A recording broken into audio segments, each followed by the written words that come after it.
really put us on the map. But of course, more on that later. Um, Currently, I am based in Quezon City already. I am one of the public engagement campaigners of Greenpeace. It's an independent environmental campaigning organization. So I usually work with communities, grassroots movements, different LGUs and organization, and of course, my favorite, the youth. It's always refreshing to work with young people because Very low you lang. you may get angry and frustrated about so many things, but at the end of the day, you always believe and hope, and it doesn't stop there. More importantly, you take action. And aside from Greenpeace work, I'm also a climate activist or climate storyteller.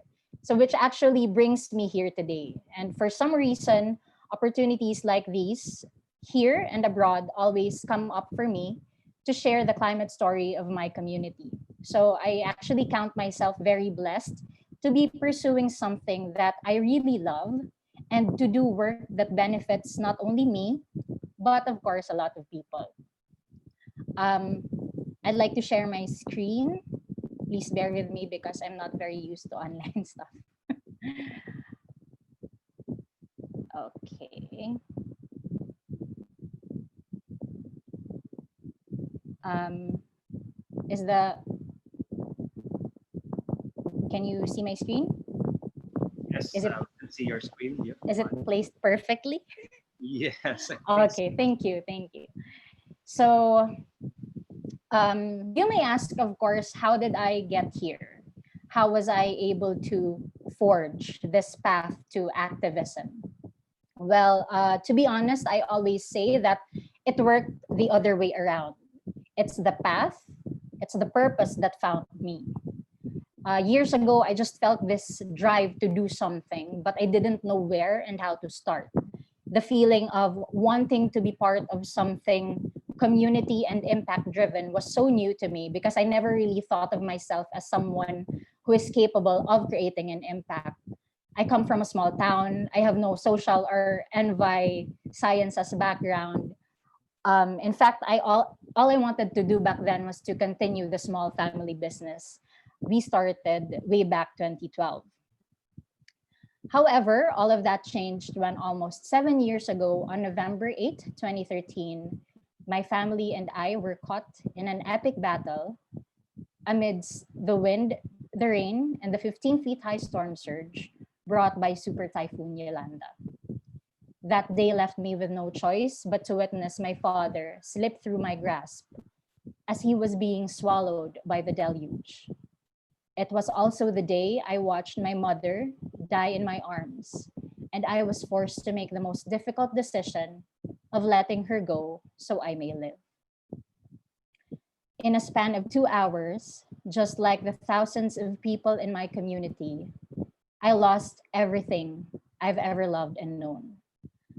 Yolanda took away my parents, my eldest brother, my sister-in-law, and my 3-year-old nephew, leaving only me and my older brother as survivors.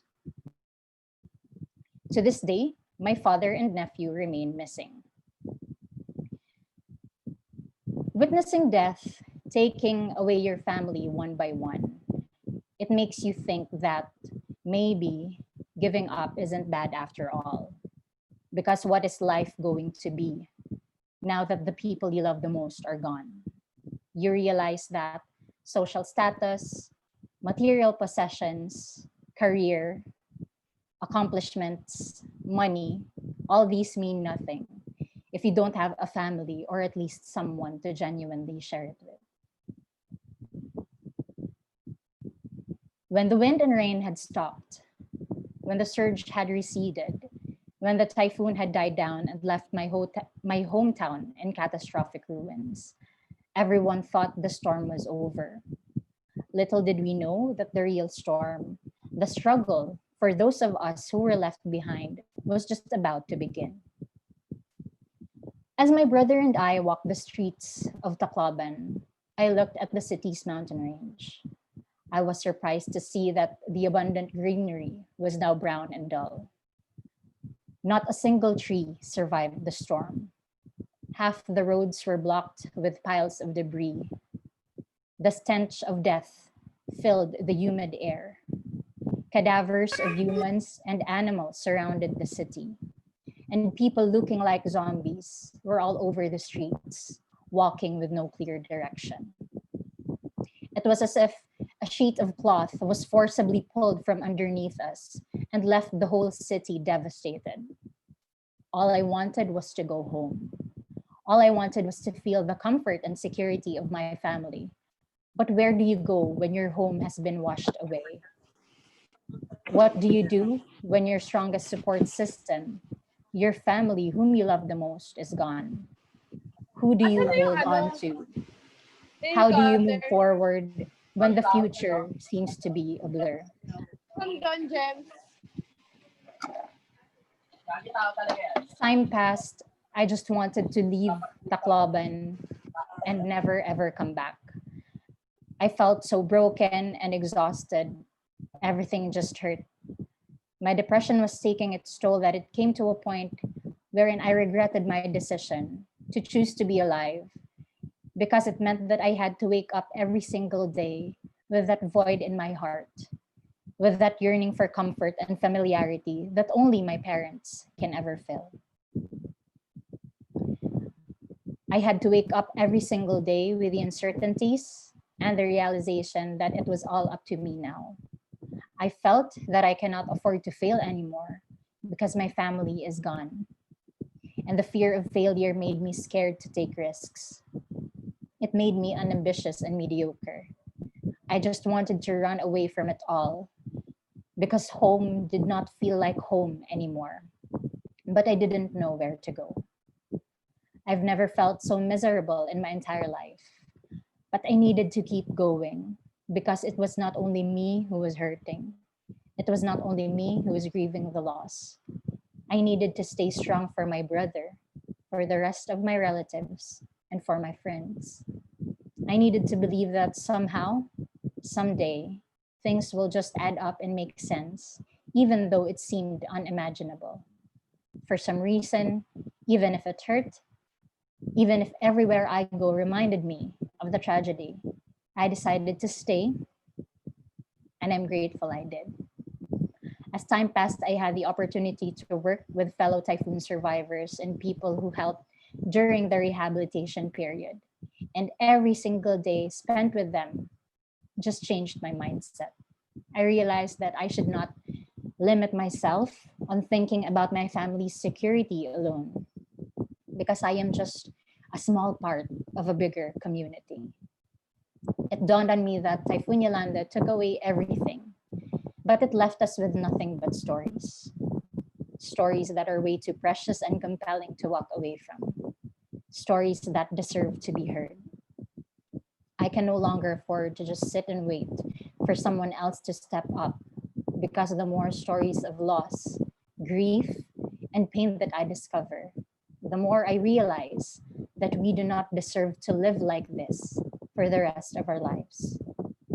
And the thing that inspires me most when I listen to the different stories of my community is the ability of the human spirit to transform suffering into strength, to always end the story in hope and gratitude.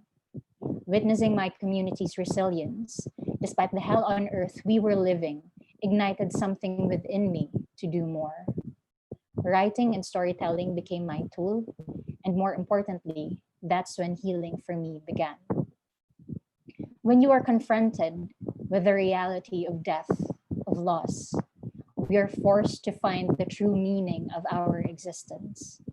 We begin to question our values, relationships, and even the decisions we make every day. To me, I just woke up one day and realized my community is so much more than our tragic Yolanda story. I didn't want us to be portrayed as victims forever because we aren't.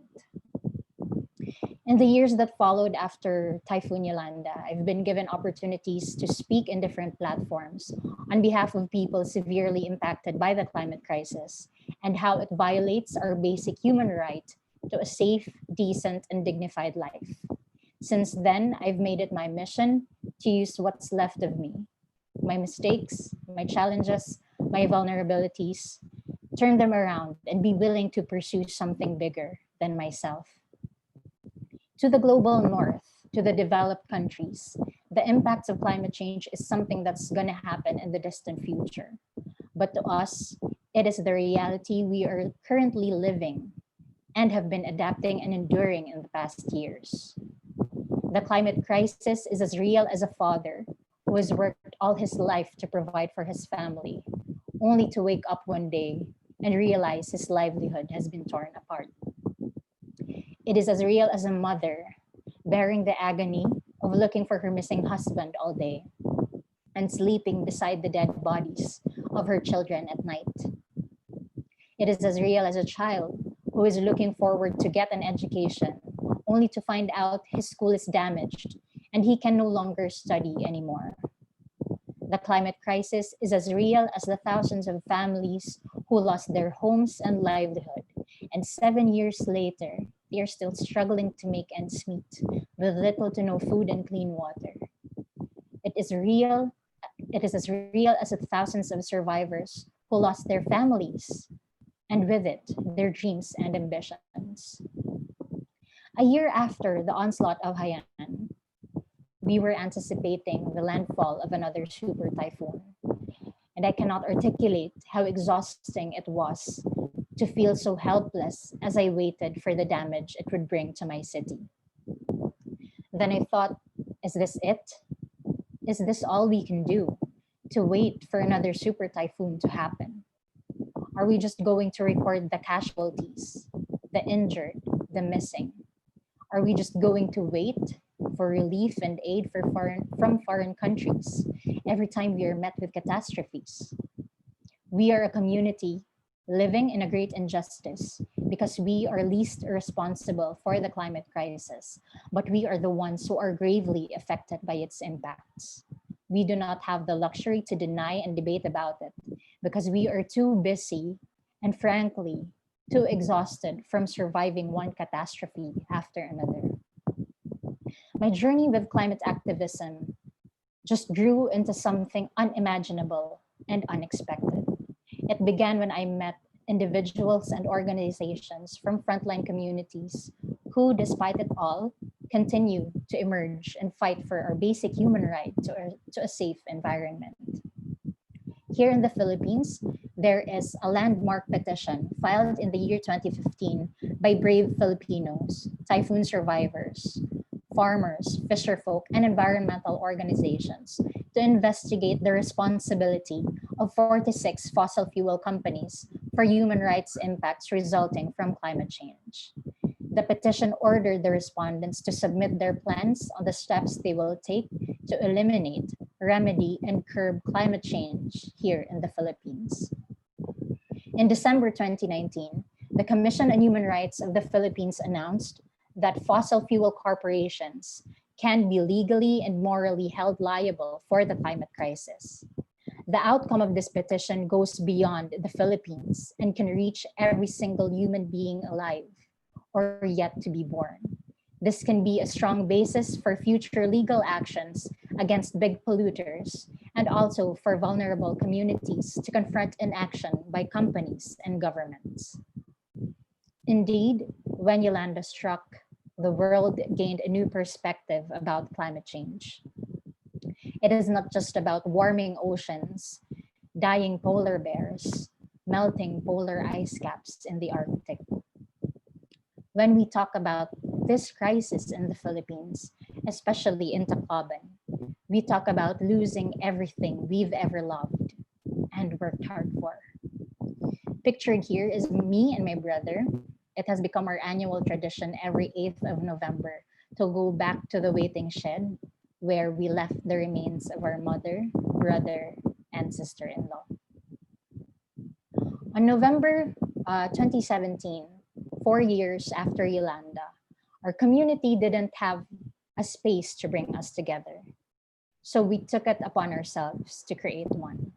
This served as our first conscious act of inviting the discourse on space and its importance to our collective psyche. Together with friends, we organized Mga Larog, in English, What Remains, Stories a Super Typhoon Made. It's a community storytelling event to commemorate the historic tragedy. It was an intimate night of generous ears and storyteller survivors, some purging their traumas for the first time. The event manifested a solemn space for the stories that remained after the storm. Our hometown spirit was conjured, its stories told in an act of grieving together and in a pact of remembrance, the only weapon we have against revisionism and happy washing. The courage of the people I meet in this journey and what they stand for is what fuels my motivation to move forward despite the constant pendulum of hope and despair. In 2017, I was one of the activists who participated in a peaceful protest against the Norwegian government's plans for opening up new areas of oil drilling in the Arctic. I stayed on the Greenpeace Arctic Sunrise ship for almost 3 weeks and shared our climate story to the youth and Parliament of Norway. In 2018, I went on an amazing journey for a month in Europe. I was one of the volunteer activists who participated in another peaceful protest against the biggest coal power plant located in Poland. And then I was finally able to join the climate pilgrimage. It's a 1,500-kilometer walk across 6 countries over 65 days from Rome to Poland. The goal of the pilgrimage is to bring the message of Pope Francis Laudato Si. We engaged communities all over Europe to talk about climate change, how all of us coming from the different parts of the world are affected, and why collective action is important. During the walk, we slept in convents, school gymnasiums, and in homes of generous families who hosted us. When we reached Katowice, Poland, where the UN Climate Summit was being held, I was surprised and energized by the global movement, witnessing people coming from all over the world with diverse backgrounds, young and old, just reminds you how we will never be alone in this fight. I believe that the collective voice of climate impacted communities from all over the world, especially in the Philippines, is vital in the global fight for our climate because we are witnesses of extreme weather events. Our experiences, our stories, put a human face on the numbers and statistics of climate science. Pictured here is Fred de la Cruz. He is a fisherman from a climate impacted community in Bataan. Their livelihood is at stake due to the impacts of coal, while the fossil fuel industry continues to burn the future of their children. Another photo is of Krishna Ariola, one of the youth leaders behind the strong youth environmental movement in Negros. She protests against the fossil fuel industry to secure a just future for her generation. These were taken last year during our peaceful protest in front of the Shell headquarters in BGC. They are one of the biggest carbon polluters, along with ExxonMobil, Chevron, Total, Suncor, BP, and etc. We call them carbon majors. The goal of the protest was for them to respond to the people's call for accountability to the climate crisis, for they have known for decades of the catastrophic impacts of their business practices. But despite their technological and financial capacity to curb its severity, they blatantly chose profit over people's lives. In less than 2 hours into my peaceful protest, I was carted away by 40 police officers and was sent to their precinct for questioning. Few hours later, I returned to the site to deliver my open letter to Shell and told them that my community is demanding justice for the thousands of lives killed and for the hopes and dreams that will never come to fruition because of greed, apathy, and deceit that the fossil fuel industry created. When Typhoon Yolanda struck, our small city of Tacloban became known as Ground Zero, the city that became the graveyard of its own people. But we strongly refused to be known just as hapless victims of typhoons. We are a people who have survived and decided that it is no longer enough to just adapt and endure. We have finally learned to fight for our lives and the lives of the future generation. The things that we value most are at risk, and we should be part of the movement that protects it. Our collective experience is what drives us to continue telling our stories. It became a way for us to mourn, to remember, and to heal.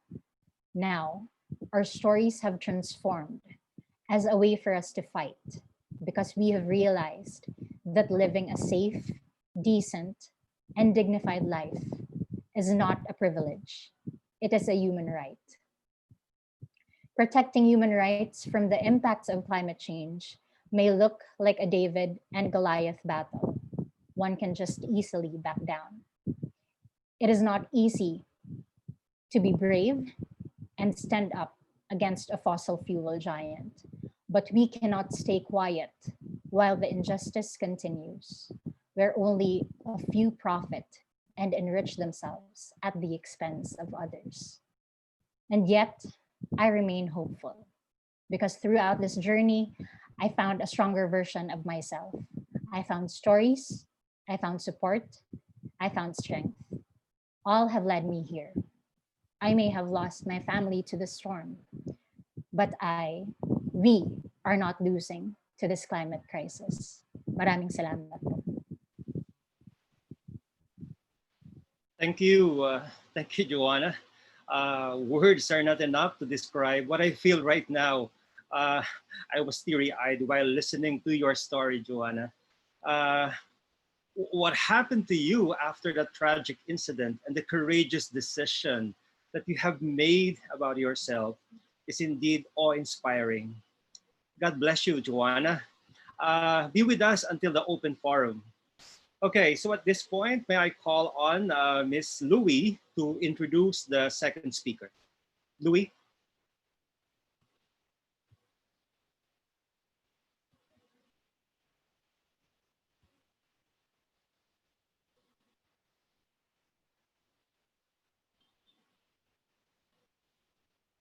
Louis, we cannot hear you. Please unmute yourself.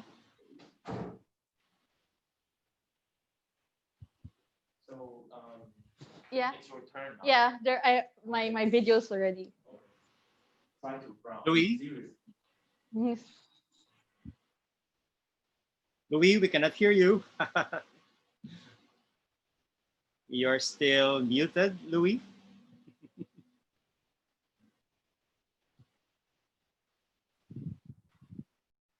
Louis. There, okay. I Okay. was unmuted by the host. Sorry. Sorry for that. Sorry for Okay. that. Okay. Yeah, just the same. I feel teary-eyed while listening to Joanna. Okay, but anyway, let's have our next speaker. Our next speaker is a jewel for both her parents and her alma mater. She is a lieutenant senior grade in the Philippine Coast Guard Auxiliary and is the head of the Philippine Association on Underwater Activities. She is currently taking up her master's degree in climate change and sustainable development in the National Taiwan University. A model MC alumna, she was awarded as the most outstanding volunteer and champion of the environment.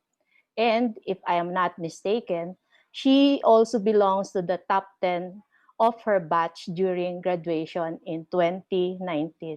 Am I right? Friends, ladies and gentlemen, it is with pride to introduce to you Miss Mariana Reyes. Hello, everyone. Can you see my screen? Yes, Mariana. Oh yes. Okay. Good afternoon to everyone, and I would first like to say thank you very much for inviting me and for that very wonderful introduction. It actually, to be honest, when I was invited to speak today, I was very surprised that my name was labeled as Miriam College alumna, and I can't help to wonder that, oh, my graduation was 2 years ago. So I still feel very, it's still, the memory of graduation is still fresh in my mind. And I'm really glad to be here today to share to you my experience and what I've learned throughout staying in Miriam College and what I learned since I was a child. And this presentation is very close to my heart. So today I called my presentation Diving into Environmental Stewardship. And stewardship is defined as somewhat taking care of property. But in a biblical sense, stewardship is about taking care of God's creation. We as humans should be taking care of the wonderful creation of God. And I'd like to share with you today exactly how we can take care of God's creation and what inspired me to move towards stewardship. And I'd first like to share a little bit about myself. So, ever since I was young, I have even before I knew how to walk actually, my parents are have embedded the environmental values in me, with me and my brother actually. So ever since I was 5 years old, I was already picking up trash in the ocean because my parents are very much aware of the situation happening in the coastal areas, how the fishermen fish, and how coral bleaching is happening. So we're very much aware of that. And also currently right now I'm also teaching scuba diving. And I'm very much also aware of the situation of mass coral bleaching, ocean acidification, and how fish abundance has decreased also. So as you can see, I'm the head of the Philippine Association Underwater Activities, specifically the scientific committee. And I wanted to do more. I wanted to get to get more involved. So I also decided to become part of the Philippine Coast Guard Auxiliary, wherein I'm a lieutenant senior grade. Previously, because of my scuba diving skills, I was assigned to be in the search and recovery unit, but I then moved towards more environmental perspectives. I wanted to teach, especially the community and also my fellow officers in the Philippine Coast Guard Auxiliary, about coral restoration and how can we do low-cost coral restoration in the context of the community. And after that, I'm currently right now in Taiwan in my office right now. Class, to be honest, started today. I'm taking my master's in National Taiwan University in climate change and sustainable development. And also, I've taken an active role as the Taiwan representative of the Global Masters in Development Practitioners. While while doing this, I'm also the Philippine representative of the national team of the Philippine Fin Swimming Federation. And as you can see, there's a picture of me there riding the waves. We call this sport hydrospeed. And what's special about this sport, it's actually used for rescue because in harsh conditions and harsh flash floods, the rescuers need to be safe. So I decided to bring this sport to Taiwan to further train rescue teams of how we can use sports for disaster risk reduction. So knowing my background, you can see that the United Nations has also given importance to life below water, SDG 14. Why exactly? Because 70% of the air we breathe actually comes from the ocean. This is due to organisms like phytoplanktons and seaweed. And it works somewhat like photosynthesis, how we have in plants. So it's the sunlight, then will produce, then the carbon, then of course the phytoplanktons will absorb the carbon dioxide and eventually oxygen. So it's the process also of photosynthesis, almost the same. And coral reefs are actually described to be similar to the rainforest due to their high diversity. And importantly, coral reefs provides a third of a refuge for a third of marine life. And the global worth of coral reefs are estimated to be $172 billion per year. And despite all of these benefits, only 5% of the ocean has been explored. So I think that's what makes research and diving into life below water very interesting, is that there's always a huge chunk of mystery. And within the SDG 14 are also targets. So these targets are not only geared towards the top level, but also geared towards the very community level, trying to achieve sustainable fisheries rather than having mass exploitation of our natural resources. And therefore, we have to give importance to the blue economy. So the blue economy is the sustainable use of our ocean for economic growth and improved livelihoods, while keeping in mind the ecosystem. So why exactly? First of all, we have our Shopee. Our Shopee is because of the shipping vessels that are able to ship goods. So the ocean is still an important route for business. And fisheries is very important for our food and livelihood, while the ocean is also able to provide us renewable energy. And we have tourism also that generates and helps in communities. So the blue economy is really central, especially for us in the Philippines.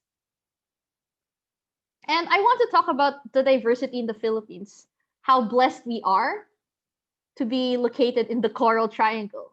The Coral Triangle possesses 76% of the world's entire species.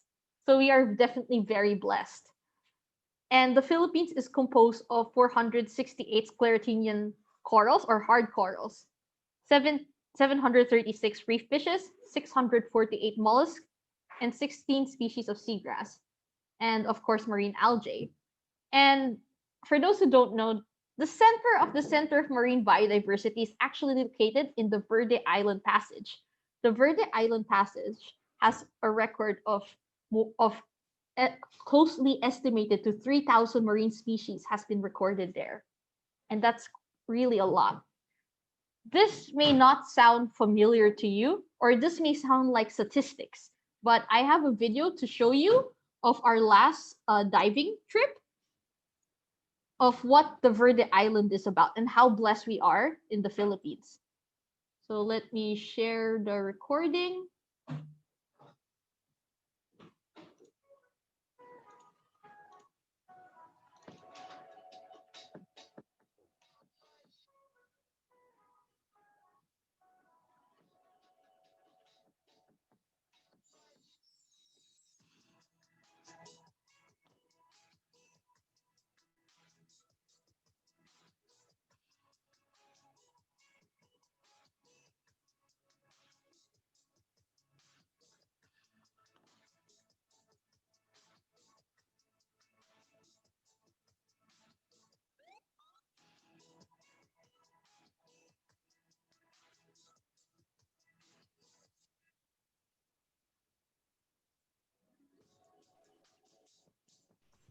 Mariana, are you right now showing a video?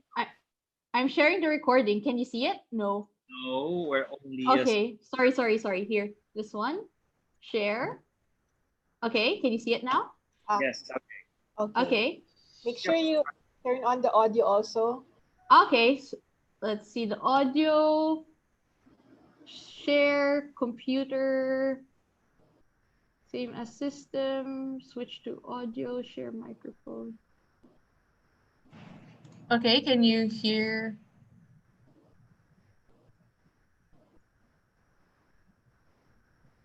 No audio, Mariana. No audio. Okay. Sorry. Ah, Wait. Same as system, headphones, speakers. Okay, how about it? Does it work now? no. Mariana, when you share, share your screen at the share screen That's the window. movies. You can see it? We can see the video, but we if there's an audio of that video. Yeah, there's an audio. It says microphone, same screen, test speakers, microphone, select a speaker. I know. Okay. You stop screen share first. Stop Okay, screen. stop screen share. Okay. Okay. Okay, stop. Oh, All right. okay, there we go. And then share screen again. Okay, we'll share the screen again. Okay. And then also at the bottom, there's a computer audio. Ah, okay, there we go. Sorry Okay. about that. Sorry about Okay. that. Thank you. Share. Mm.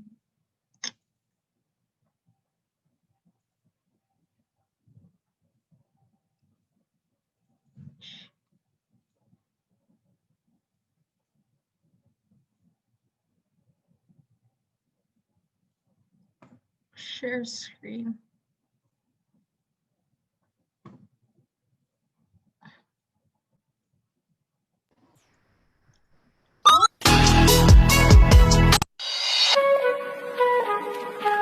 Okay, much better.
Okay, I hope everyone enjoyed that video. Yes, we did. Wow. Okay. Yes. Okay, so I wanted to show you this video because these concepts are very abstract of how many species. But as you can see, we are very blessed as a country. So because of this, I've seen the beautiful, yet I've also seen the threats to our ocean. Currently, globally, corals only occupy 0.1% of the ocean, and 70 to 90% of coral reefs can disappear by 2050. And there's a 50% loss of shallow water coral already happening in Australia, while 37% of corals have net eroded already in the Caribbean. So these are due to climate change, overfishing, sedimentation, pollution, and destructive coastal development. While in the Philippines, we also experience the same thing. 4% of the Philippines' coral reefs are found to be in excellent condition, only 4, while live hard coral cover has decreased by 3 to 5% as compared to 1980s. And as you can see in the right-hand side, these are some tires that are found underwater when we dive. And here, the lower side, you can see, okay.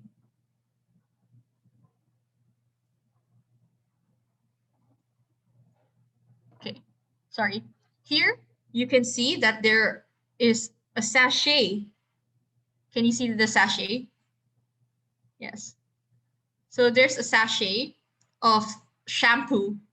And this was actually during our field work.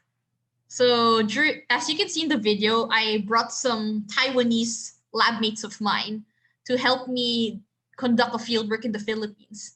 And they observed that there was quite a lot of trash. And it's really sad that we have a very beautiful ecosystem. They even told me that they have never seen the kind of biodiversity that we possess here in the Philippines. Yet, they also seen the ugly parts, the trash. But more than the trash, here's a decomposition timeline that we can see. So as you can find right now, it would take 450 years for the decomposition of a plastic bottle. You know, we just drink a plastic bottle and we throw it, and we don't know the consequences that the plastic bottle does to the environment. And of course, I'm sure you've seen videos of turtles sad eating plastic because they think it's jellyfish. So we have to be very cautious of what we use and where it will go after. And I want to show you what I'm currently doing in Taiwan. I'm doing coral restoration. I've done this ever since high school. And some people are doubting, why do we do coral restoration? Because sometimes people would think that we have to first prioritize the diversity over the resilience. But why don't we take note of diversity and resilience at the same time? And people would think that maybe if we restore this species in all parts of the Philippines, it will work. But we have to think of the local context of each area. So currently my research answers the dilemma of diversity or resilience. Why don't we create a very diverse restoration project while trying to make it resilient with the recognition of local communities? And what will make coral restoration more sustainable in the future? It's actually the integration of non-government organizations, military officers, and concerned local residents for restoration of coral reefs. And to be honest, in the Philippines, in our situation, we don't have enough funding. So we have to make the technology of coral restoration as low cost as possible. So that is also why we employ the Sea Shepherd's technique to make restoration more cost efficient for local communities. And this is what I want to encourage people to do. I want to encourage people to think outside the box. What does that mean? So here I found this interesting article of how indigenous communities protect the mountainous areas because it's embedded in their belief system. Also, with us Catholics, we have the Laudato Si, the encyclical for taking care of the environment. So as Catholics, we can use this to encourage more people to protect our environment. That's why in Miriam College, we have the core values. And one of them is focusing more on the integrity of creation. Wow, I'm so happy I'm still remember the core values. It's really embedded in me. So during my college life, I wanted to do something to raise awareness to my fellow classmates because I wanted people to be aware and informed. And it was very challenging because we in Miriam College, we come from various fields. I originally graduated from international politics, and I had to tell my classmates of what exactly is happening to our environment. So I had to kind of discuss or communicate a lot of scientific terms. So that was very difficult for me. And another obstacle was some people wouldn't really validate your ideas. But that didn't stop me, despite people teasing me, telling me that this is very difficult, that we have no hope. I still believe we have hope. We just have to raise awareness and we have to be proactive. So that's why I was able to ask my diver friends to help me in raising awareness. In addition, because I know my parents are very supportive and that they're very much geared towards environmentalism, because the family values is what the kids will bring on until they grow old. So it's very important that that stewardship starts from young minds, and it starts from the parents. So I asked my father and my mom to join the Miriam Parent Council, because I told my parents, Mom, Dad, is it possible that both of you can join the parent council to encourage more parents and to encourage the school to take part in our coral restoration activity? And gladly, my parents are very supportive, and that we were able to go to Anilao, Batangas. And as you can see in this picture, you have the Miriam College Family Council along with some of the Miriam College colleagues of mine, like Miss Susa and of course Ate E. We currently pray for her. Ate E is there, and Miss July, and of course Moji. So it's nice to involve your whole family in environmentalism, and that's what makes it more effective. Because why do you think um, some of the segregation projects are failing? We segregate in school, but do we segregate at home? We have to embed environmental values, because that is what will bring outside of the home. So I was thinking, okay, I graduate college. I had my bachelor's degree, and I was thinking, what can I do better? So I decided to take a leap of faith and move to Taiwan to study my master's in international climate change and sustainable development. And my story continues in Taiwan. You can see there's a picture of another fellow Miriam alumna. Uh, that is Miss Christina. She works in education, educational leadership, also in Taiwan. So I met her in a conference about disaster risk reduction, and she was the third person in the history of Miriam to get the volunteerism award. So we were really glad to have met each other, thanks to Miss Addy. And my story continues in Taiwan. I was having a conversation with her just last week, and we saw how Taiwan manages disasters and hazards. And we were just saying, sana all meron. Sana all, in the sense that we can encourage more officials to really invest in disaster risk reduction and adaptation measures. So in this 4-day, 3-night workshop, we learned how to use ArcGIS. We learned how to simulate disasters, and we really give importance of how Taiwan is able to mitigate and adapt to disasters. So it's something that we really want to teach when we come back to the Philippines, because we are very vulnerable to disasters. Our exposure is very high. So exactly why am I in Taiwan? Because Taiwan is a leading country in sustainable development. They they give priority to sustainable development even despite their very complex position in the international community. But that doesn't stop them. Taiwan also ranks high when it comes to the high impact rankings of universities in the world. So it's how universities integrate sustainable development within their campus. Here in National Taiwan University, there's a lot of solar energy being harvested, because we want to encourage renewable energy and prevent fossil fuels. Also, environmental education is really given a priority here in Taiwan. Even during their high school, junior high or senior high, they take units in college about geosciences or climate change. But then I feel like it's adequate. But then if you talk to my Taiwanese colleagues, they would say, no, we need more. For someone in the Philippines, that's already really great to have environmental education.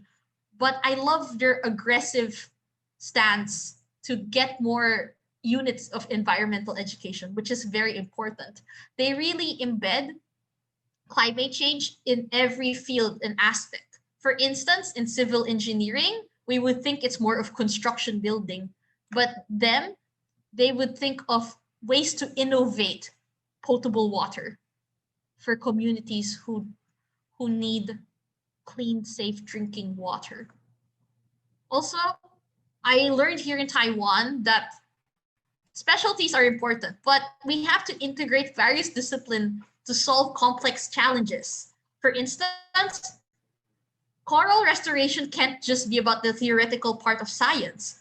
We have to integrate and communicate with communities to make it more sustainable. Because the scientists, after the research is done, they'll just go back to the laboratory. But we need citizen science to be able to continue what the scientists have started. That is why I want to highlight what I learned in Taiwan. For instance, one, we have the circular economy. The circular economy is very important because when you exploit the materials, you process them, and then after you use them, you throw them. But here in Taiwan, they find ways and technologies of how you can prevent and lessen waste to make it more renewable. Then you have the sustainable development goals. And importantly, you have citizen science and the integration of community in all aspects. And importantly, it's only in Taiwan, but it's only in Taiwan that you may think that after you graduate your bachelor's degree, mathematics is over. No, there's more math where that came from.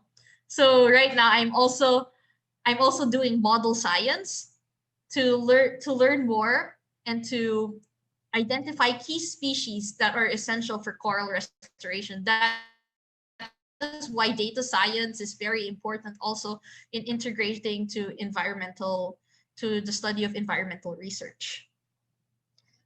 And what have I learned and what are my accomplishments and fulfillments? So firstly, I mentioned earlier in my introduction that I'm the representative to the Masters in Development practitioners in Taiwan. I'm actually one of the first Filipinos to represent Taiwan. It may sound very confusing that a Filipino is representing Taiwan, but because of my international studies background, thanks to, of course, my notable professors, Dr. Banlawi, Dr. Attorney Menyoza, and Dr. Lowenson, I learned more of how I can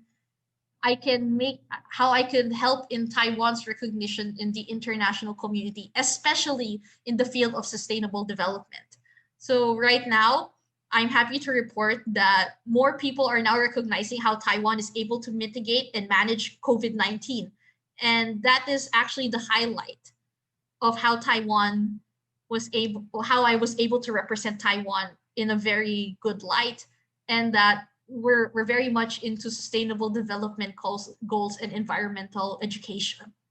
Also, right now, my fieldwork is almost finished in developing a low-cost restoration research that involves the context of the community. Because let's say one key species can't fit another key species in, let's say, Cebu to Anilao.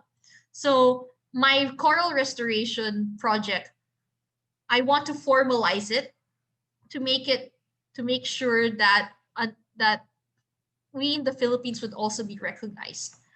And I'm currently also doing the data analyzing for this. So I'm very much happy to have done the field work in the Philippines and to have finished thanks to the advice from my seniors and my laboratory mates, and of course the scientists from the Philippines. And also it another fulfillment is I was able to meet new people and share and exchange knowledge. Here in Taiwan, we come from various fields. Me, I studied international studies in Miriam. My classmates, they're engineers, scientists, and they're also economists. But we managed to find a common ground and share and exchange our ideas on disaster risk reduction, on the circular economy, on international politics. And this is very important because we can't be confined in our own boxes. We have to think outside of the box. And thinking outside the box is very important. So there's pictures of me and my classmates. For me, I would exchange knowledge of scuba diving so that they're more aware of the marine life in Taiwan, because Taiwan also possesses abundance of marine life. Also, there's pictures of us doing experiments in the park. that that we were able to measure air quality within the campus. Then my goals right now is the road towards the sustainable development that empowers less vulnerable communities to mobilize them to sustainable development while also encouraging officials to move towards sustainable development. Also, I want to contribute new learnings to enhance environmental awareness and conservation while keeping in mind sustainable development also at the international community. Why is it important to also raise awareness to our officials? Well, currently, as you may know, I heard in the Philippines, we don't want incidents like putting white sand in Manila Bay to happen. So education is very important. Before action, education, I can't highlight enough that awareness to our environment is important. If not, we'll end up putting white sand in Manila Bay, or we'll end up putting chlorine in the ocean. So my goal right now is to raise awareness in the Philippines to move towards sustainable development. And I'd like to end my presentation saying, why keep your head above water if you can dive 100 feet deeper? Because people would say, keep your head above water in each problem or situation. But I mean, we have to dive deeper. And diving deeper allows us to solve root problems and not only patch them up or band-aid them. So thank you very much for inviting me. And I hope to see you and I hope to travel back to the Philippines. Thank you. Oh, thank you, Mariana. You were truly amazing, Mariana. Continue to make Miriam College proud. A lot of Miriam College students are here with us now, and I'm so sure that you've inspired them. And I hope that more will follow your footsteps. And you might want to consider teaching in Miriam after your MA, Mariana. Oh my gosh, I would love to teach in Miriam, especially young minds. Okay, so at this point, we are opening the floor for questions, but allow us first to give you some instructions. Leah? Okay, so for our question and answer, here are some reminders or instructions. Raise your hand to indicate that you want to ask a question. So that's in the participants window. Your intent will be noted by the moderators and you will be able to speak during your turn. Please remember to introduce yourself and your organizational affiliation. You may also want to write your questions on the chat box. Type it there. To maximize our time, please keep your questions concise and direct to the point. So we open the floor now for question and answer. Uh, Okay, Leah, before we entertain questions, we also would like to seek the participation of our friends here in the evaluation of this webinar. And we will post later in the chat box the link to the Google form. And for the students who are here, specifically students of GEE1, that's, what is that? Nature, Culture, and Spirituality, the link will be posted in your Google Classrooms. Okay, so let's now check. Who would like to ask first?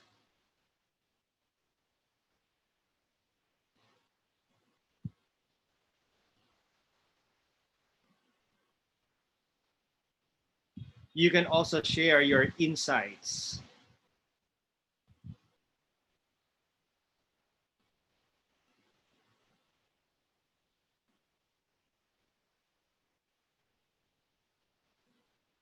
Anyone?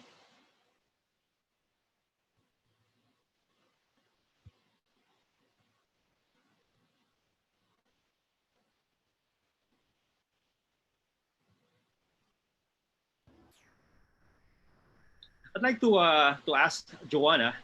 Hi, Joanna. Hello. You are involved in the advocacy work of Greenpeace. uh, I'm so sure that you have youth groups within Greenpeace. Would you like to tell us something about that? Yes, we're actually in the past, Greenpeace has always been very active in partnering with youth organizations. So right now, since the pandemic has started, I'm actually in charge of youth engagement, and we always make it a point where we bring in youth organizations with different advocacies, and you collaborate with them. It could be in forms of events, or even providing um, trainings to facilitation or basic ecology, um, or non-violence trainings, something like that. So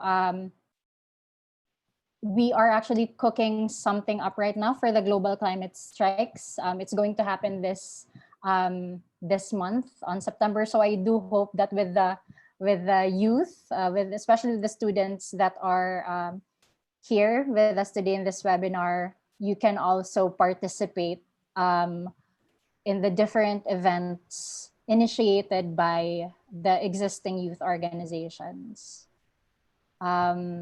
Yeah, we really need to co-power the youth of today, because sabi nga, 'di ba, yung kabataan naman ang pag-asa ng bayan. So we need to create more platforms for the youth to be involved, for the youth to have their chance to create, to make decisions, for them to be able to create the society that they want for themselves and for the future generation.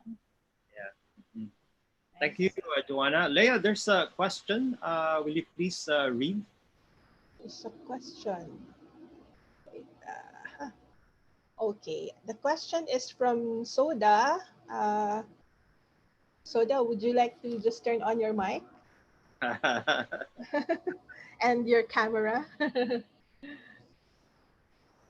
Hello, Soda. Uda is the advocacy officer of the Center for Peace Education of Miriam College. Okay.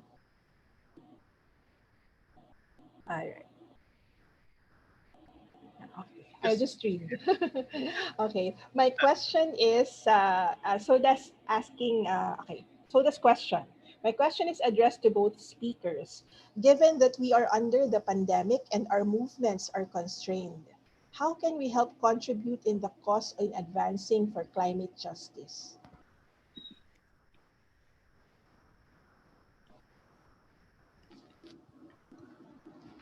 Do you want me to go first?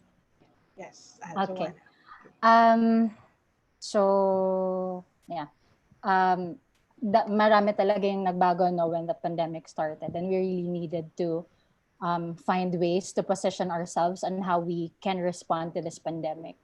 So as youth, there are so many ways where we can get involved para maisulong yung climate justice. First is, of course, let's take advantage of the online lessons that we get from webinars. Let's educate ourselves. And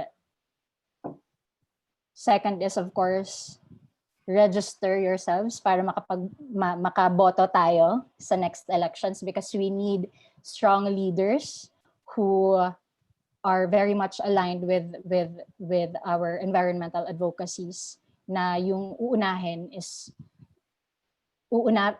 na isipin is yung yung kabutihan para sa lahat, instead of just a few powerful corporations or governments.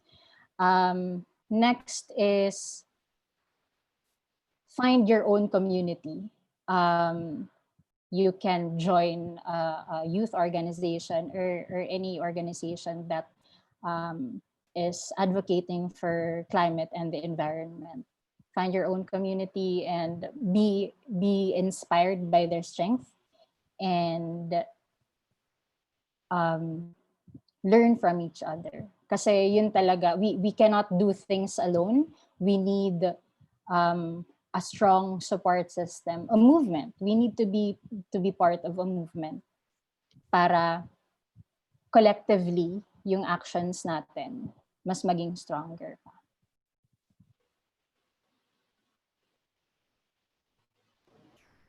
Would you like to add, Mariana? Thank you. Hello, yes.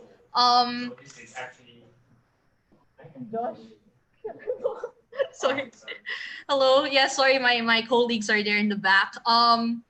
During the time of pandemic, I also gave a seminar about this the other time. Especially in the aspect, I would really stress a lot of environmental awareness and trying to think outside the box because the pandemic has changed us so much. In Taiwan, I'm very fortunate to be here that we're still able to do our fieldwork in scuba diving. We're still able to do our experiments. But in the situation in the Philippines, it's quite difficult, quite really difficult and really different. So I really highly recommend to raise environmental awareness. And while educating ourselves, like right now, we are in a seminar right now. That's really a great step.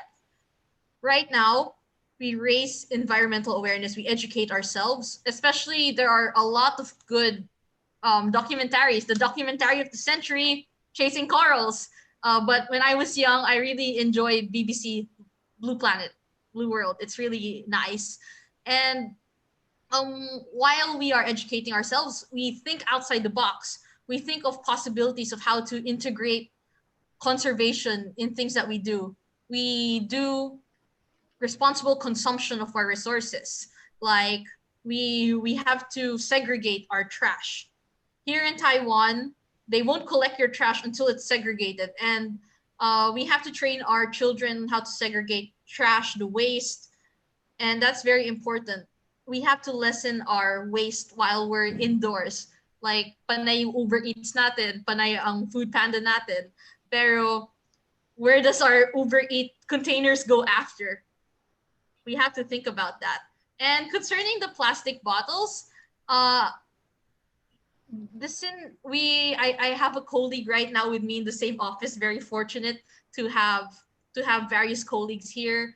He's working also in plastics, and the perspective of decomposition. Maybe the proper term that I would use is unable to disintegrate instead of decomposition, because in our whole lifetime we will never witness the bottle to not disintegrate or decompose. So thank you very much for pointing that out, Miss Doc Louie, for that. Thank you very much. That's also a benefit of having very good colleagues in the back. Thank you. Okay, thank you, Yana. That's a very practical question. Also, where does your Grab Food or Uber Eats containers go? Exactly. Leia, Yes, sir.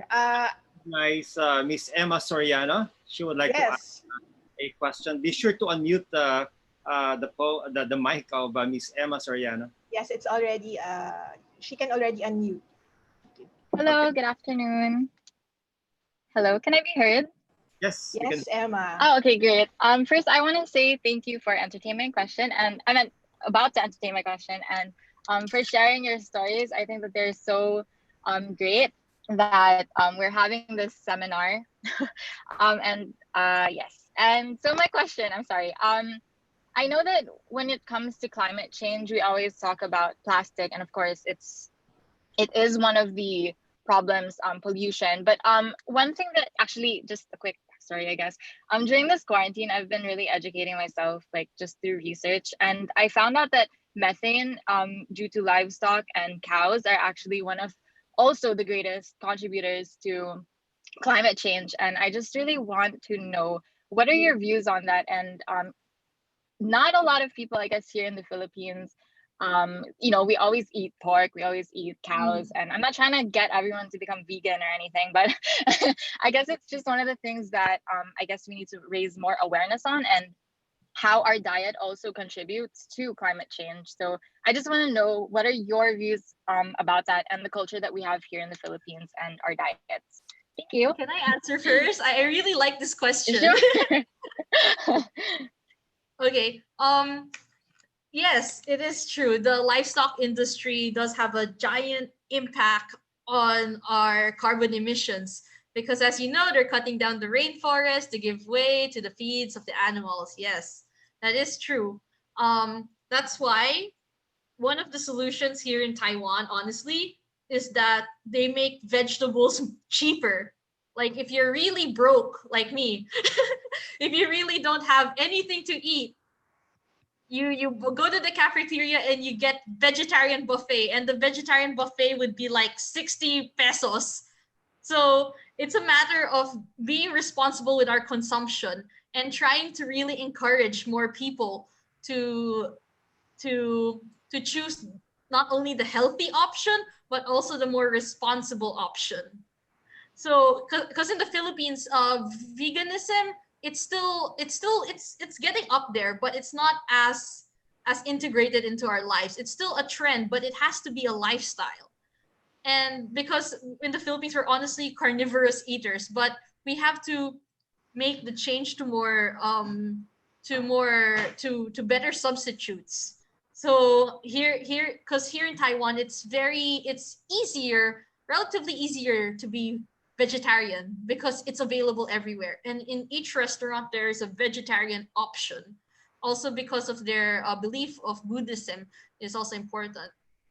um that is why we have to encourage more people to get involved with being responsible about their diet. And and it's very and honestly, this is also climate communication. It's very hard to tell people in a very broad sense, and trying to tell the simple people exactly of how does our eating habits contribute. And I think that's the challenge for scientists or for climate communicators, to bridge the gap between science and to bridge the gap in application. And that is still what we're trying to figure out here in university, and also as climate advocates we're trying to still figure that out. But it's really good that you started educating yourselves in the consumption. Here in Taiwan, beef is more expensive, so I'm quite forced, not really forced, but I'm really more encouraged to eat vegetables more, because the prices of meat is a bit more expensive than the prices of vegetables. So that's one way of encouraging people. If you give them lesser of an option to move, and you give them less options and move towards more sustainable options. And anything that my colleague Joanna would like to add to that? Thank you very much. I thank you so much. I totally agree with Mariana. And yes, totoo talaga na a huge percent of carbon emissions ay galing sa ating food and agriculture. Basically, when you eat a 4-cheese Whopper, yes, nakakagutom siya, 'di ba? But we should think na yung beef na ginamit doon, it's actually from the Amazon rainforest. And these corporations, they intentionally burn the Amazon rainforest para magkaroon ng um, magkaroon ng paglalagyan yung cattle. They turn it into cattle farms, and they also turn other lands into soy farms. And these farms aren't feeding the people. They feed cattle. When these and more importantly, when forests are burned, our indigenous peoples lose homes. So napakalaking ano niya, it's layers and layers of injustices na kaakalain mo yun just because of a burger, let's say, marami ng um, ecological imbalance ang nangyayari.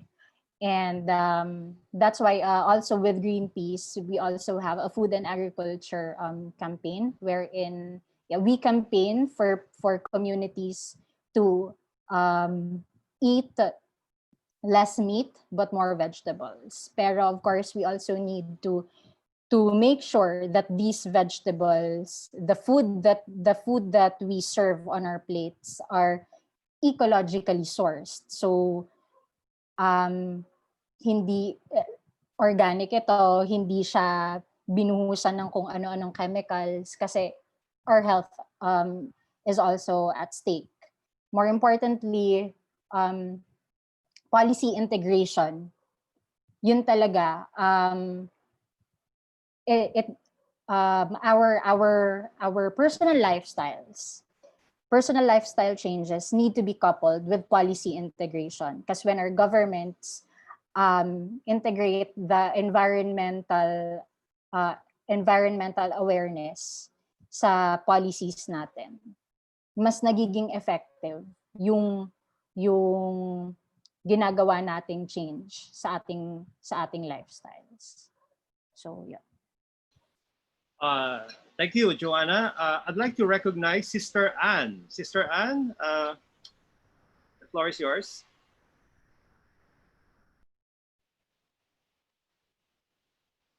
Hi, Sister Anne. You can ask your question now. You're still muted. Leah, can she unmute herself? Sister Anne? Yes, okay. Hello. Hello, we can hear you, sister. Can you hear us? Can you, I have unmuted already myself. Yes, Yes, we can sister. hear you. Okay, you can see us, but is there sound audio? Yes, there is a sound. Okay, this sister, Sis Agustini Bernal, my co-sister wants to ask a question. Hello. Go ahead. When I was young, I used to buy the corals, beautiful corals for decor. Now, watching the video, and I was surprised that it was so difficult to get one. So my question is, what other uses or advantages can we get in preserving the beautiful corals underwater? I think the question is directed towards me, I guess. So the corals, as you know, they're live animals, and besides the very aesthetic of corals, they actually have a function in being the refuge for marine life. So a third of marine species actually rely on coral reefs, and that corals also contribute because they are able to absorb carbon dioxide. And apart from corals, of course, the phytoplanktons and the seaweed, they act out like a carbon sink. The ocean itself, everything in the ocean is very important to act as a carbon sink.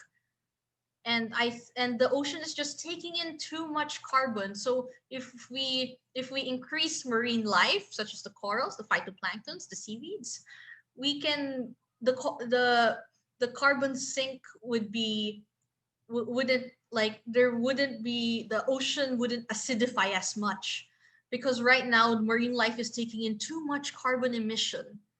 So the use of marine life in general, not only the corals, is to act as a carbon sink. The ocean acts as a carbon sink, and it's just taking in too much. So other than the aesthetic, of course, we have without corals, there wouldn't be the fishes, and the fishes are important. The fishes, the other marine life, the mollusk, and all of these marine organisms are important in an ecologic value. And furthermore, the Philippines also relies on tourism, especially that we are known as a top dive site in the whole world. So there are communities and resorts that rely on tourism as their major livelihood. So it's very important. Also, may I add that since I'm so honored to see the Maryknoll nuns, and I I've also met a lot of Maryknoll nuns in my time in Miriam, so I'm very fortunate to have seen them today. Religion also plays a part in conservation of coral reefs, because right now I'm working on another mini research about how religious artifacts such as the Santo Niño or the Virgin Mary help in shaping conservation. So basically, there's a group of marine biology scuba diving priests in Bohol. They place the religious figures underwater in the Danahon Bank, which is a double barrier reef. And they could see that there has been an improvement of less dynamite fishing in the Philippines, in Bohol, due to the placement of religious artifacts underwater. The religious figures help in preventing fishermen from blast fishing. So I really want to see the integration of religion and how it can help in conservation, because again, we are stewards of God's creation. And thank you very much to the Maryknoll sisters over there. Thank you. Sister Anne, may I know your religious congregation? Uh, I think Sister Anne is not from the Maryknoll congregation. Yeah, Franciscan. So we are SFIC, Franciscan Sisters of the Okay. Immaculate Conception, affiliated with St. Immaculate Joseph's Conception. College, but we are now based in Baguio City. Oh, Wow. Baguio. Wow. Yes. Yeah, Nice to meet all of you, sister. Nice to meet all of you. Yeah, the community, the Maryknoll community here in Baguio invited us to join this Zoom meeting. Yes. Seminar. Thank you very much. Thank you very Thank you. much. The speakers are very good. thank you for Thank being. you. Thank you. Okay, there's another question from MC Novali. Julian, would you like to ask your question?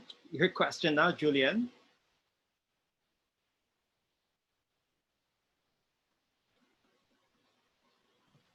Hello po. Hi.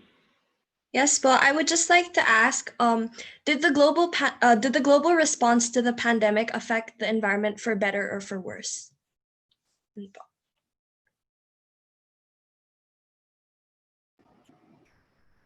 Okay. Joanna, are you still there? By the way, we have educators for the environment with us right now. You can also share your insights. I mean, you're welcome to share your insights.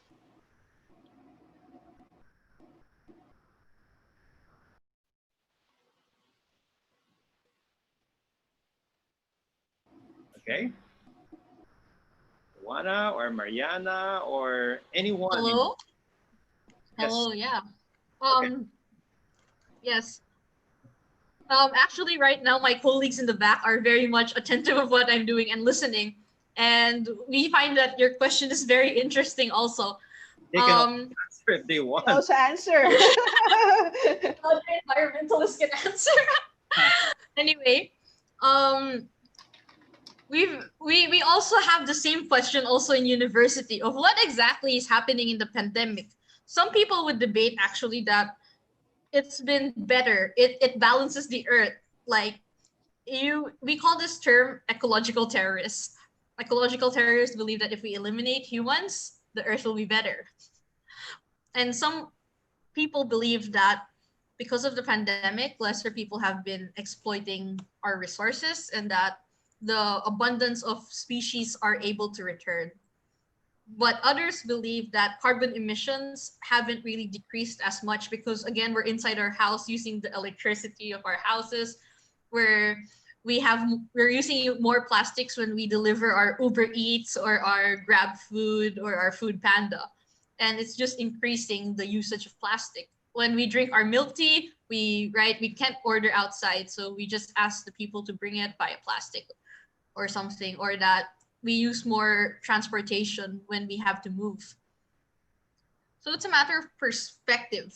In the sense of marine, because my parents are actually also in Batangas, and that there's an ordinance enforced by the mayor to prevent scuba diving or to prevent any marine related activities for now during the pandemic. So the abundance of organisms have returned. However, if you put it in the city setting, if you put it in the urban setting, what happened? A lot of Uber Eats happen and a lot of Food Panda happen, and not everyone will do responsible consumption. Like when we go to the restaurant, we have an option to dine in or dine out. When we dine in, we don't really necessarily need plastic spoons or forks. But when we deliver out, it creates more waste. So it's a matter of the context or perspective if it did become better or worse. I hope I answered your question. Thank you. Hi. Okay. Yes, Joanna. Okay. Sorry, I just need. I hope it's okay. I just need to turn off my video because my internet's a bit spotty. So if I may answer, whether the global response to the pandemic affect the environment for better or for worse, no. It it affect it affected the environment worse actually, because like what Mariana mentioned, with the response to the pandemic, all of us, we need to wear masks or face shields, for example. What are these things made of? Most of these things that are available to a lot of people are disposables. So problema din yon, yung pag-dispose. We don't really have an effective waste management. These are also these face masks or face shield need to be disposed of properly because these are hazardous wastes or medical wastes. So definitely negative tayo doon. And I think to say that naging maganda yung environment because of the pandemic, because there's less exploitation of resources, I'm not sure if that's actually correct, because personally from where I'm from in Leyte or in Samar, that's also in Region 8, mining companies are still business as usual. Meron pa ring mga dumarating na mga vessels that do chromite mining. And of course, that's also putting the community at risk, environmentally, and of course, in a physical medical sense. Also to say that the environment became healthier is not accurate, because first and foremost, humans are part of the environment, and if you wipe out humans, meron ding imbalance sa biodiversity. Merong imbalance sa environment. And we cannot say that the pandemic is the solution to environmental problems, or let's say climate change, because that's being borderline environmental fascists. Kasi alam naman nating lahat that yes, humans are also are responsible. In general, humans are responsible for polluting our communities, our environment. But we cannot deny the fact that there are only a few corporations, a few powerful corporations, who are responsible for the lion's share of the pollution of our environment. So parang it's an I think it's an insensitive remark to say that parang mabuting nagka-pandemic because the air is cleaner. I mean, at the expense of so many people who died. I don't think that's justifiable. Thank you. Okay, thank you, Joanna. Right now, it's already 3:55, and we have the following who still would like to ask questions. Danielle, David, Vanessa, Sister Teresa, Sir Mats, and Miss Dini. We will still entertain your questions, and perhaps there's no need for the two of our speakers to answer. Unahan na lang. Okay, let's begin with Daniel. Or would you like us to just read your questions? Because anyway, your questions are written on the chat box. Leah, will you please help me read the questions? Let's start with Daniel. Leah? Okay. Wait, Daniel. I'm from MCN. And how do you think environmental justice can Can enter supply and demand without sacrificing profitability? How do you think environmental justice can enter supply and demand without sacrificing profitability?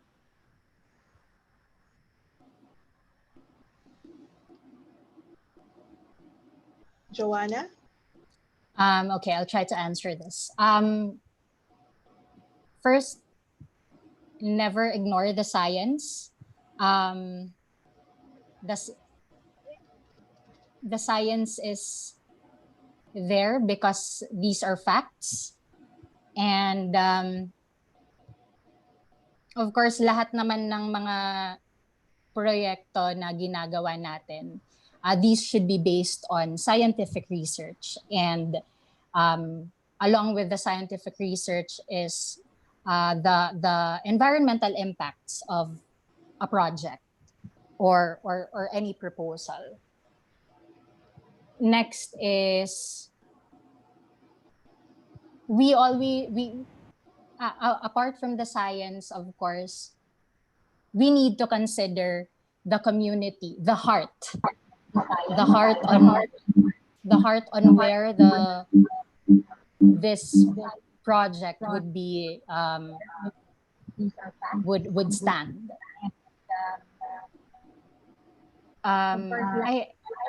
Yung sinasabi kasi na I think most of the environmental injustices that we are facing, it's very profit driven. And so when we say it's profit driven, nauuna talaga ang profit kesa sa kabutihan ng mga tao na nakapaligid dun sa komunidad. We need to remember that the decisions that we make today has a long-lasting impact na hindi lang yung generation natin yung magsasuffer. Gaya ng climate change. When the Industrial Revolution started, the fossil fuel industry already knew, based on their research, that this is going to happen years later. Na itong klaseng klima yung mararanasan natin. But they ignored the science. They actually tried to cover it up. So sino yung nagsasuffer ngayon? Yes, progress or developments were made. Napakalaki na, 'di ba, ng pinagkaiba from years ago and now. But when we look back, was it really worth it?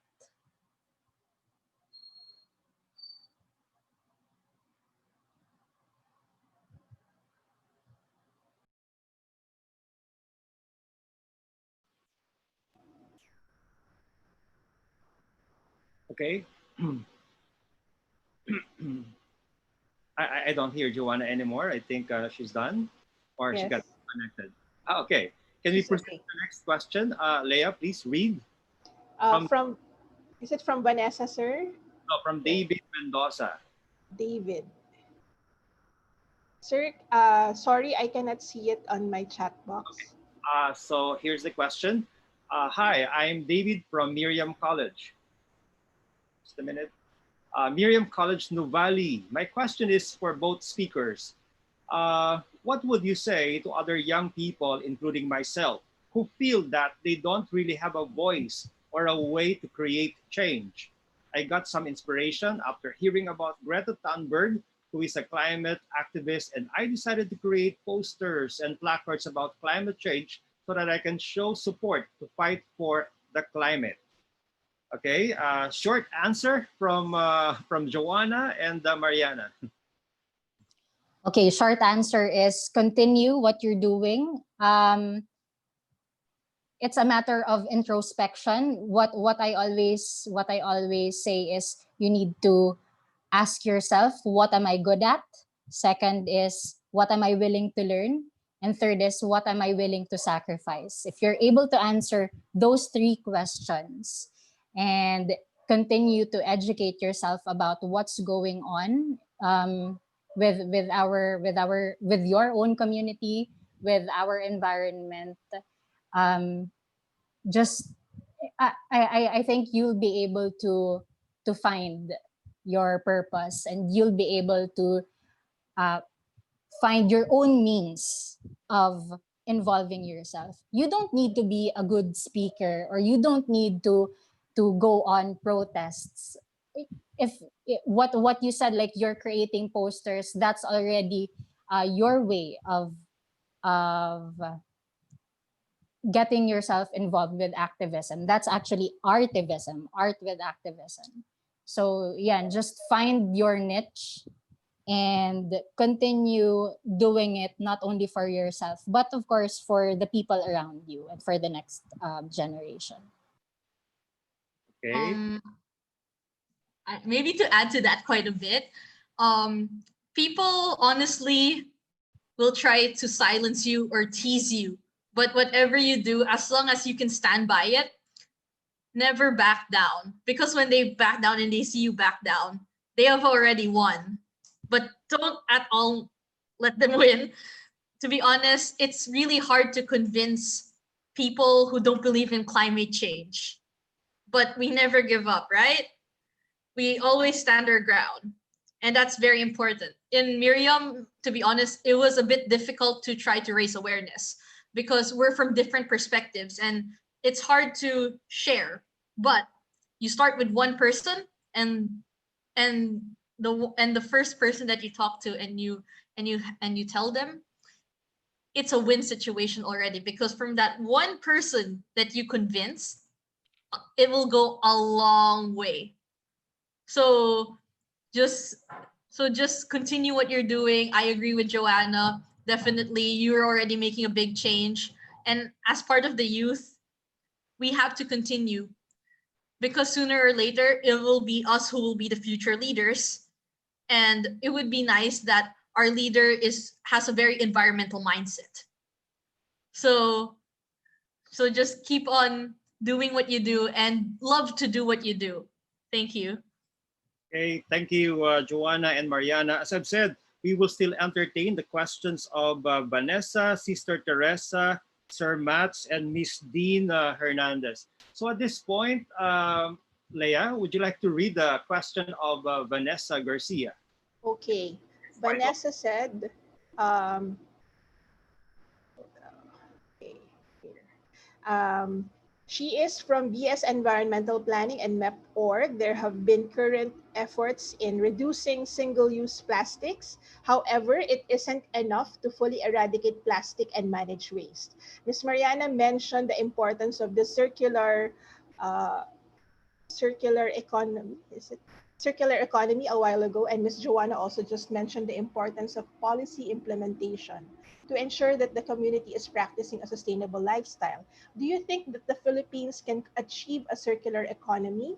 And what are the steps that we should take to achieve it, such as waste management, etc.? Anyone? Any of the two? I think I can go first. So, uh, I think it's possible that we can that we can achieve circular economy, but it takes a lot of steps. Even Taiwan, they haven't perfected the circular economy yet, and what more us.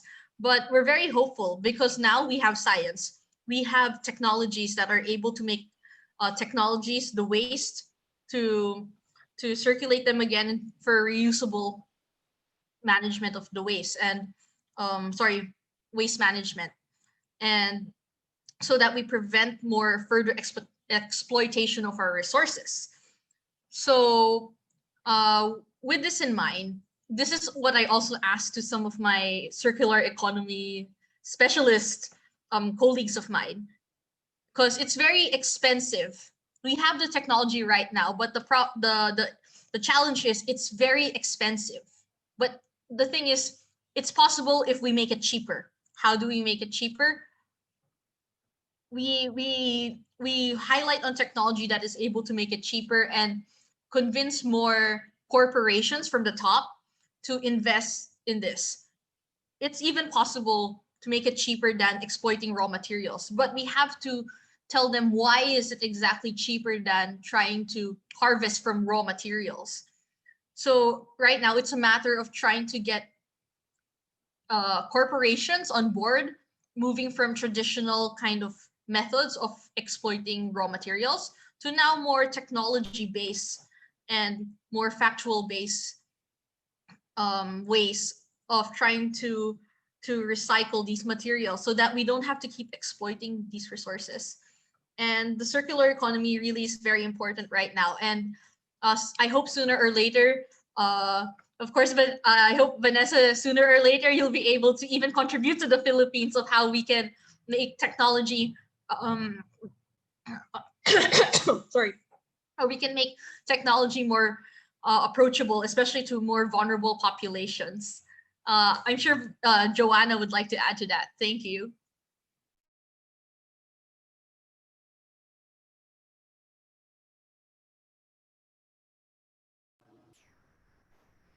Joanna? Okay, probably Joanna can answer that later. Can we call on now Sister Teresa to ask her question? Sister, I know it's 4 o'clock in the morning there in New York, and you're still awake. Are you? Sister? Okay, we'll give the floor to Sister Teresa, but let's just entertain first Miss Dean Hernandez.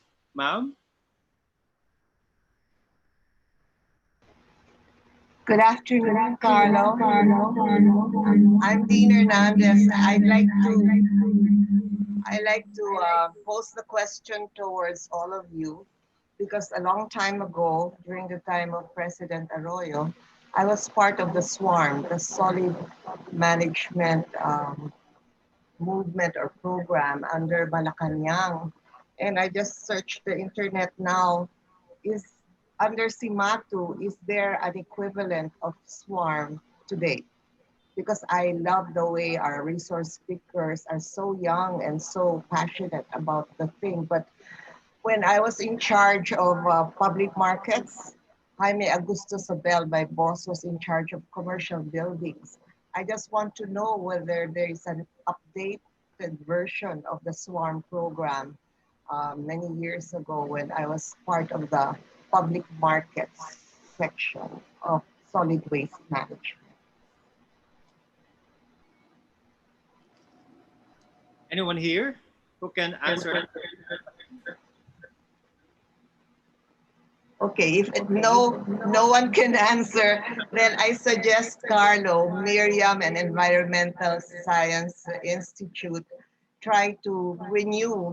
When I was looking at the webpage, Senator Pia Cayetano was one of the champions, and since she's still a senator, maybe we can get her to revive or recycle what was solid waste management then. because the way we were structured, we had Jaime Augusto Sobel in charge of all the commercial buildings in the land. And I was supposed to orchestrate the movement of solid waste management in the public markets. But that was a long time ago. Okay, So I leave it up to Miriam, yeah. your aegis and guidance, Carlo, as the ESI head, to Okay. try to renew that because our two speakers have made inroads in Taiwan and in all around the world. But what about here? Who's manning the shop to try to advance everything that they have been doing? It's such a pity that young Filipinos have to champion Greenpeace and the cause for the earth, and then we're not really organized here in the country. So that's my input. Thank you. Oh, thank you, Miss Dean. We'll consider that. We'll take that suggestion seriously. Okay, at this point, may I call on Sister Teresa? She's now back. Sister Teresa.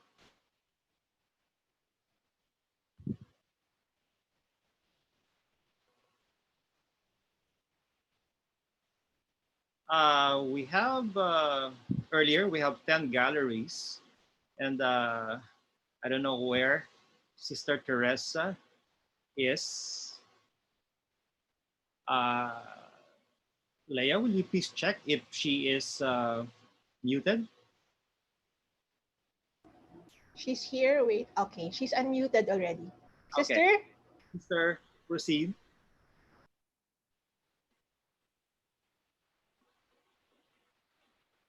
And then next we will read the question of Sir Mats. By the way, while we're waiting for Sister Teresa, please read the sharing of insights of Dr. Paris Paraino, Dr. Jerry Jurisprudencia, Micah, Louis, and Eden. They write their sharing of insights in the chat box. Sister, you're on already. Your mic is unmuted. So please go on.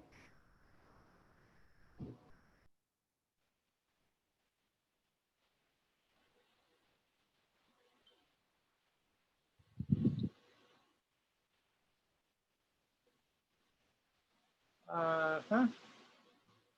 We'll, we'll go back to you, Sister. Leia, will you please read the question of Sir Mats?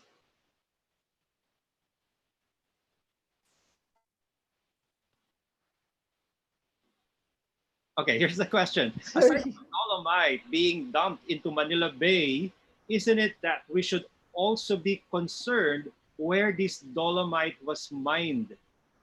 That's Alcoy Town in Cebu.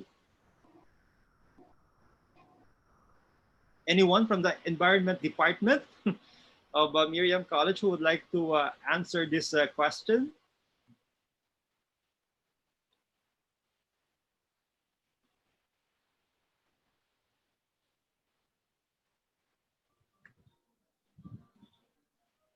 There is actually an ongoing debate about this issue. Okay. Okay, Louis, please. Okay.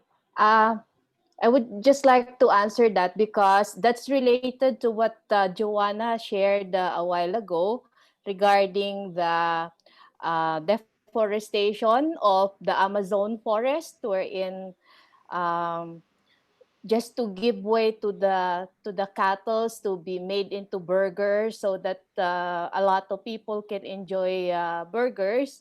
They displaced indigenous people, so just the same, no, where we get the resources that we use here in the city, we also have to be concerned about them because they are the ones really suffering, no, from our overconsumption. That's,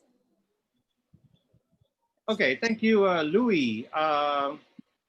Can we go back to Sister Teresa?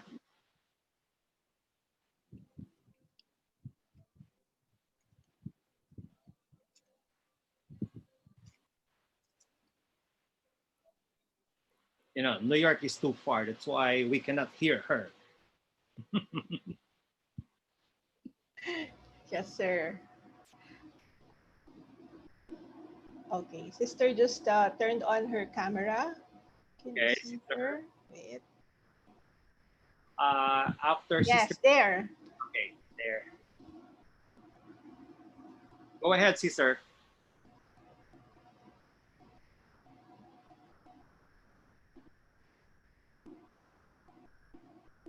Sister, we still cannot hear you.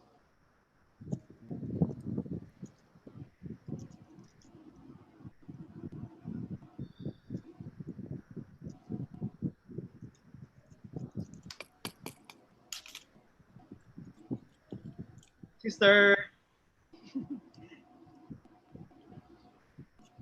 we cannot hear you, sister. The voice waves from New York is still traveling. Na-traffic ata. Oh no. Oh Such no. a problem. Kasi sounds travel slower than light.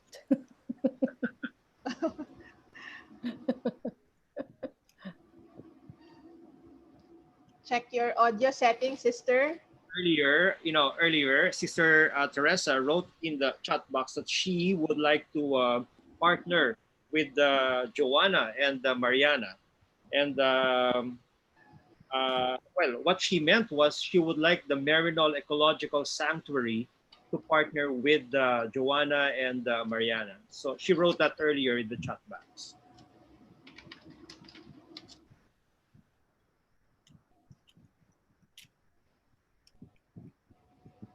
Seems a lot were inspired by the dedication and commitment of our two young environmental champions. Sister, we're waiting. Hindi ka pa natutulog.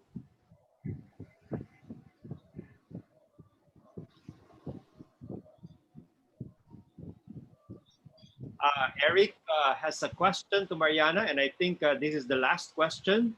But Mariana can answer this, of course, later after Sister Teresa.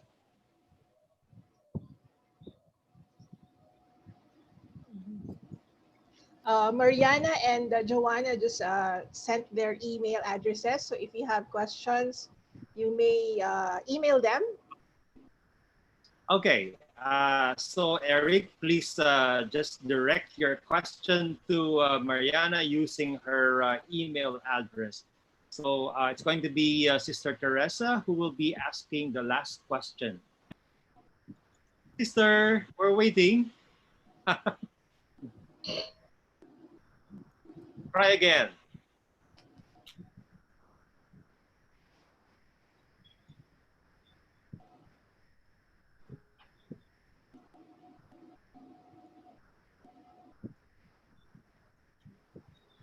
For the information of the people here, Sister Teresa is a Marinol sister, and she's right now in New York.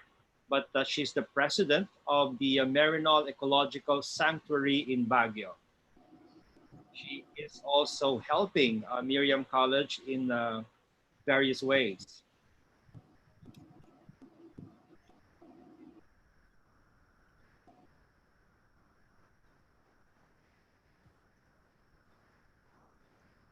May I suggest, sir, that sister, if it's all right with you, you may email me or email the two speakers if it's okay. Okay. Okay. Okay, sister. Okay, sister. Thank you. So sorry about Again, that, sister. sister. I met sister before. She was actually the first Marinol sister I've met in Miriam College. Wow. I'm so glad to meet sister again. Nice to see you, Yes. Sister Teresa. Okay, sister, we will ensure that Joanna and Mariana will have a direct connection with the Marinol Ecological Sanctuary. We will invite these two to Baguio. Okay, sige. So we can now proceed. Leia? Yes. So um, Thank you to all of you who joined this webinar. So overwhelming also to have 200 plus people here. Please do not leave yet. We will have a photo op after the closing remarks. Sir? Okay, so to give the closing remarks, may I call on now the OIC of the Marinol Ecological Sanctuary in Baguio, Ms. Mita Dimalanta.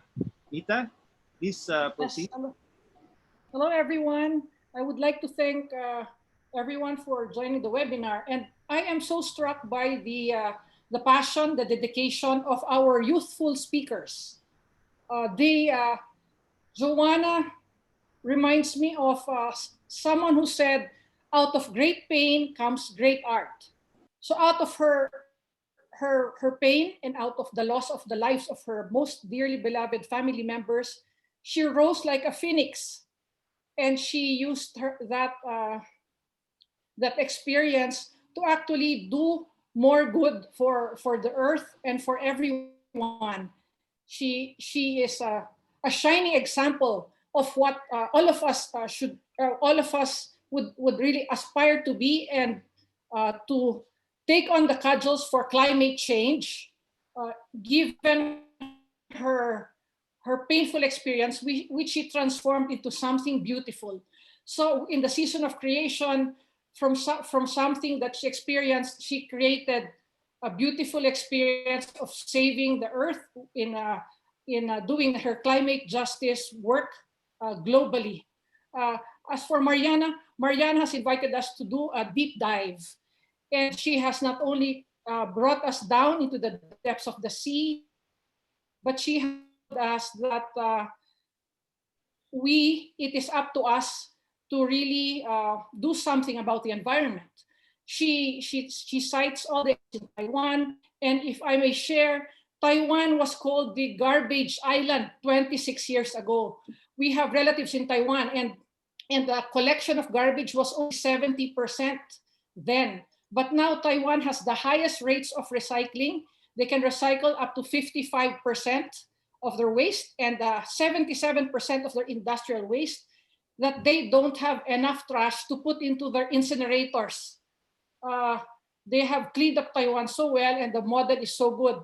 And from the two brave women who espouse the values of Miriam College of Marinol, which are truth, justice, integrity of creation, we thank you for sharing, for your stories of hope, your stories of hope, your stories of love. And I am reminded of one teacher who told me, to be able to make a change in the world, that's what both of you are doing. Both of you just did, number one, whatever you knew, you just linked it up with something that resonates with you. And I invite everyone to do that. Number two, you related it with everything, like everything that would really mean so much to you. And with that relationship, you're able to love what you do, love yourself, love your family, and network. Therefore, we go through the citizen science, because again, as Joanna and Marianne have said, it is up to us to make this world a better place, and to live Laudato Si, and to live so that everyone in the world will have a better world. Thank you for also for inviting us, Miriam College, the Environmental Sciences Institute, and to collaborate with this. This is a collaboration, and we are so happy to be part of this collaboration. We are parts that can only be united with our love for God. As we glorify God, our Creator, and take care of creation, we live Laudato Si in the season of creation. Thank you. Oh, Thank Mita. you very much. Thank you very much, Ms. Mita. Mita forgot to announce that there's going to be another webinar on Wednesday, and this one is organized by the Marinol Ecological Sanctuary. If I may announce the details, the title is State of Nature Assessment and Journey to Sustainability. The speaker is Dr. Angelina Galang. It will be at 9 o'clock via Zoom. Details are posted on ESI FB page and MES, that's Marinol Ecological Sanctuary FB page. So see you on Wednesday. So Leah, let's have a photo op now. Yes, can everyone please turn on their cameras? Okay. So we have 9 galleries. Earlier we have 10. Okay. It's going to do. Yes. Okay, so we have 9 galleries. Okay, I'm starting for a while. Okay. Ready? 1. Wait. Oh, wait. Smile, please. Okay. Just waiting for some. Okay. Next. Okay. Loading. 1, 2, 3. Smile. Another one.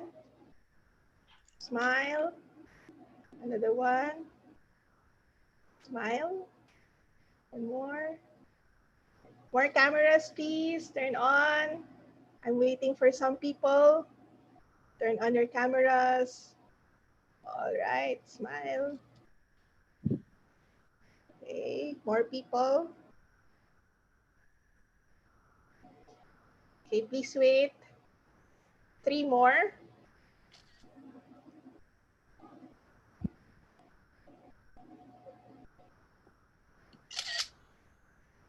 Okay. Finished. Thank you very much. Thank you very much for this afternoon, and thank you for joining us, sir. Okay, thank you very much. So sorry, we went beyond the time. Sorry for that. So okay, so we have to close now.